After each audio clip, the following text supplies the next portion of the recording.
श्री स्वामी समर्थ। आज आहे माझ्या वेट लॉसचा दुसरा दिवस। त्यासाठी मी सकाळी 5:30 वाजता उठून सर्वात आधी 2 ग्लास गरम पाणी पिऊन घेतला, कारण त्याशिवाय माझं पोट साफ होत नाही। बुग्गू झोपला होता, तोच म्हटलं चला आपण पटकन व्यायाम करून घेऊयात। तर ह्या प्रकारे मी इथे व्यायाम करून घेतले। सर्वात जास्त व्यायाम मी पायाचा केला, कारण मला मांड्या कमी करायच्या आहेत। तुम्हाला देखील तुमचं वेट लॉस कमी करायचं असेल तर मला नक्की फॉलो करा, जेणेकरून तुम्हाला वेट लॉसला मदत होईल। माझं वय आहे 32 वर्ष आणि वजन आहे 77 किलो। 2 मुलाची आई आहे आणि 3 ऑपरेशन झाले, त्यामुळे इतका वजन माझं वाढलेलं आहे। मात्र आता मला या वजनाचा खूपच त्रास व्हायला लागला आणि मी ठरवलं की माझं वजन कमी करायचा म्हणजे करायचा। पायाचा व्यायाम 10-15 मिनिट केल्यानंतर 50 वेळा दोरी देखील कुदून घेतली। तोपर्यंत येशूच्या पप्पाने इथे स्वयंपाकाची तयारी चालू केली होती।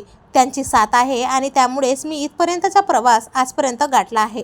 एका चॅनलला मला सिल्वर प्ले बटन देखील मिळालेला आहे। दात घासता घासता किचनमध्ये येऊन बघितलं तर काय नवरोबा इथे मस्त आलू भात बनवत होते। नवरोबाने तर माझं काम हलकं केलं, मात्र मुलगा खूपच चिडचिड करायला लागला, कारण त्याची तब्येत अजिबात बरी नाही। त्याला थोडंसं दूध पाणी दिल्यानंतर घर झाडत काढलं। घर झाडून झाल्यानंतर बुग्गूची इथे पेटपूजा सुरू झाली आणि त्याला आम्ही जे घरी बनवतो ते सगळं खायला घालतो। नवरोबाने बनवलेला आलू भात बघून माझ्या तोंडाला देखील पाणी सुटलं आणि मी देखील खाऊन घेतलं। त्यानंतर इथे येशूची तयारी चालू होती। त्याला आज सिव्हिल ड्रेस घालून जायचा होता, कारण उद्यापासून त्याला 10 दिवसाच्या सुट्ट्या लागणार होत्या।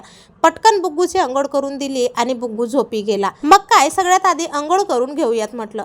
पाणी गरम करायला ठेवला, तोच बुग्गू 15 मिनिटात उठला। तो उठल्यानंतर त्याला दवाई पाणी दिलं आणि थोडंसं मोबाईलमध्ये गाणे लावून दिले। तो गाणे ऐकत बसला आणि मी ते माझी अंघोळ आणि कपडे करून घेतले। त्यानंतर वाजलेत 12 वाजता म्हटलं चला याला थोडंसं आपण फिरवूया। आता तुम्ही म्हणाल की ताई बुग्गूच्या डोक्याला काळा काळा काय दिसत आहे, तर काही नाही, ती त्याची काजळ आहे। त्याला खूपच सर्दी आणि ताप असल्यामुळे त्याच्या डोक्याला बेबी रब लावून दिली, मात्र त्याने ह्या प्रकारे पसरवून घेतली। चला तर मग भेटूया पुढच्या व्हिडिओमध्ये। चॅनलला नक्की सबस्क्राईब करून जा। धन्यवाद।